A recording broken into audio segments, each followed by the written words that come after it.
In my role as Executive Vice President for Student Experience and Strategy, I have the privilege of getting to know the 2023 Student Body President here at Calvin, Naim Duarte.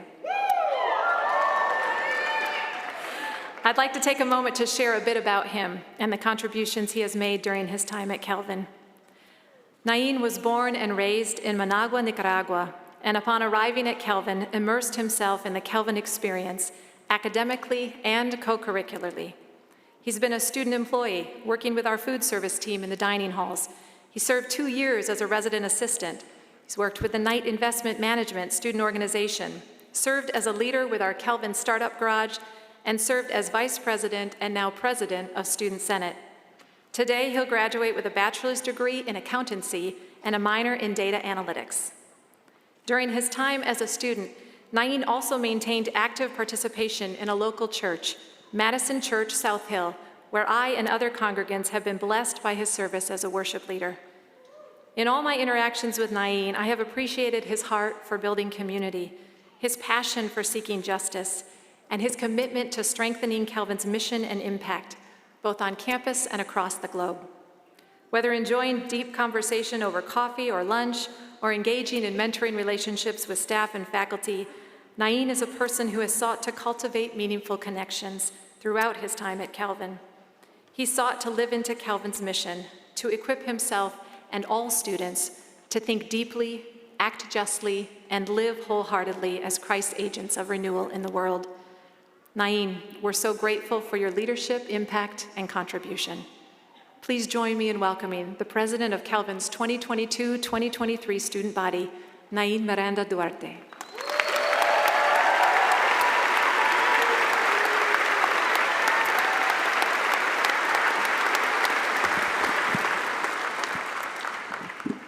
Thank you. I had a dream. I had a dream that I would be graduating from a world-class university one day. A dream deemed impossible by society's standards. A truly impossible dream. After all, the odds were not in my favor. I was born and raised in the slums of Managua, Nicaragua, where the poverty rate at the time was 17.8%, according to the World Bank. This number, which is determined by the percentage of individuals in the population that make less than $2.15 a day. Now, to put this into my family's context, my parents had a combined income of only $50 a month, which amounts to only $1.67 a day.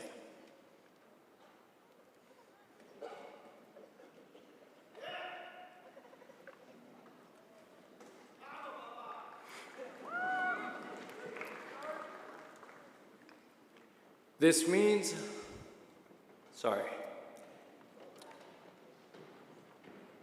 This means that my parents were feeding a family of 7.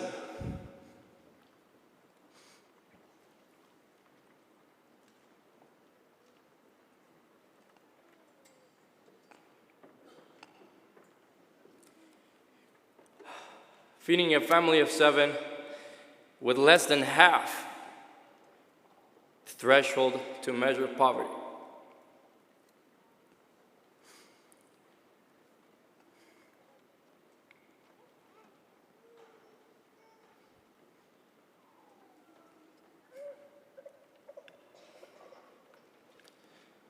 Growing up, I only had one pair of shoes.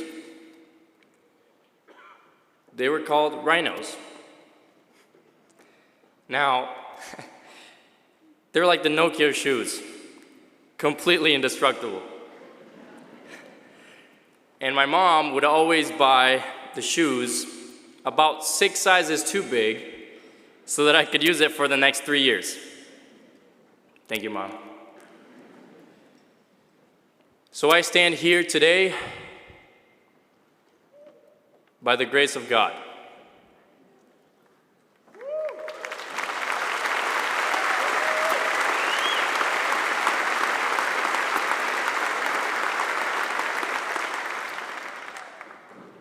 I remember an instance growing up when we were hungry. And obviously, we had nothing to eat. And I remember my parents kneeling down and praying for God's provision. Later that day, a lady came up to us out of the blue and said, "God put in my heart to give you this gallon of milk." My parents, crying, said, "Thank you so much. You have no idea how much this means to us." We celebrated God's grace and the lady's generosity as we had just witnessed the impossible happen.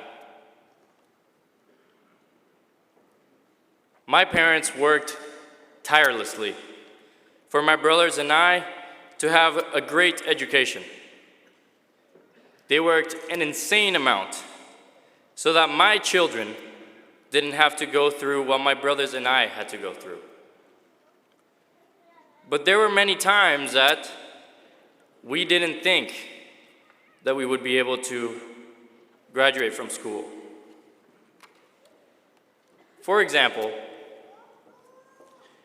there was this time when my dad explained to my older brother and I that we would not be able to finish high school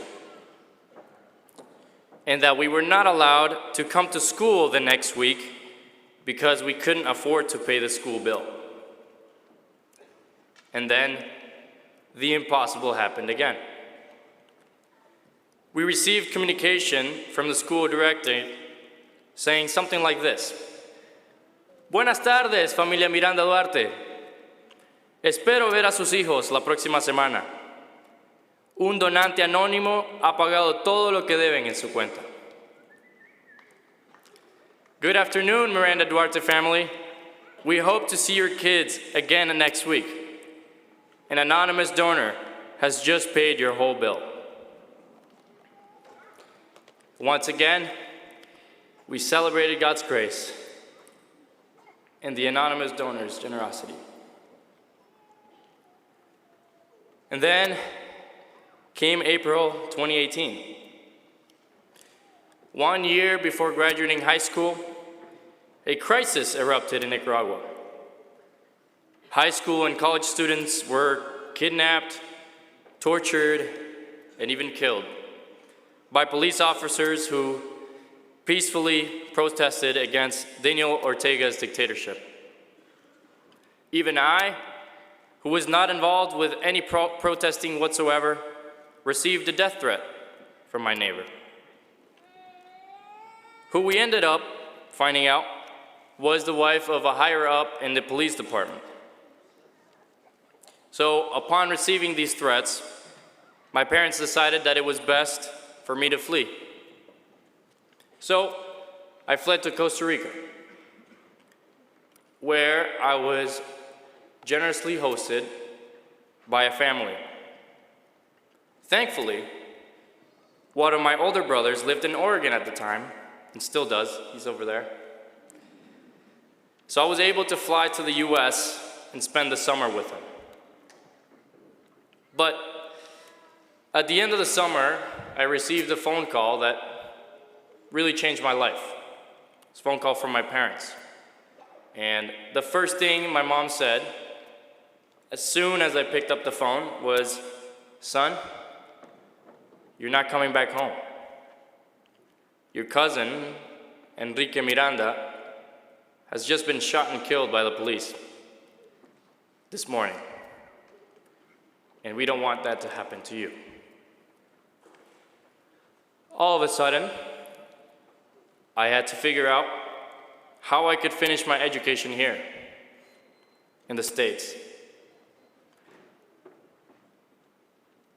The high school here that I applied to said, usually the immigration paperwork takes over a year, and there is no way I could get all the paperwork I needed in just a couple of weeks.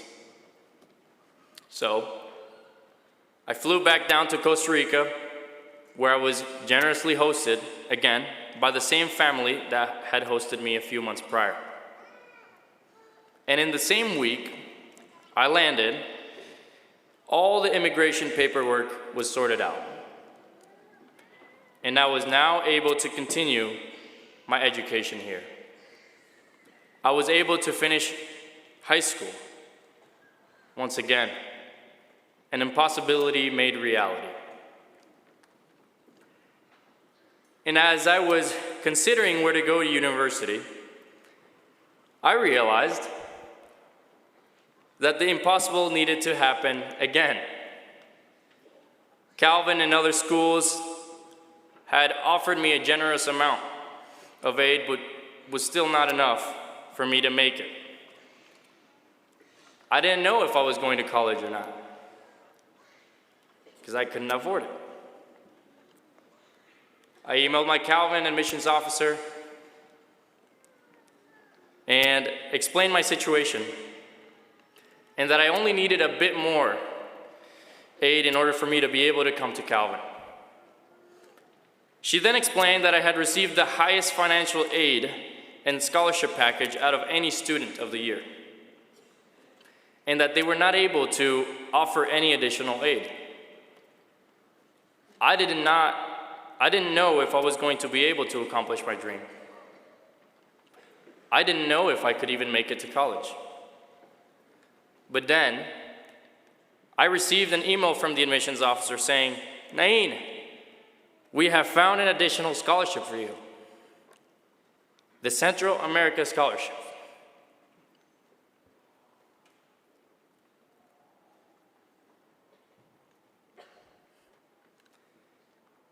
The impossible happened yet again. God's grace was shown to me by the Louders family.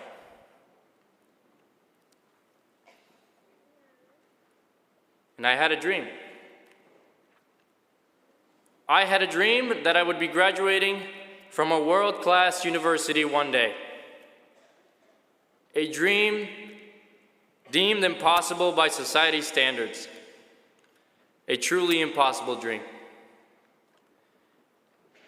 But I stand here today by the grace of God, and you do too. Together, we stand here today because of those who decided to be God's hands and feet, and who actively exemplify the power of generosity.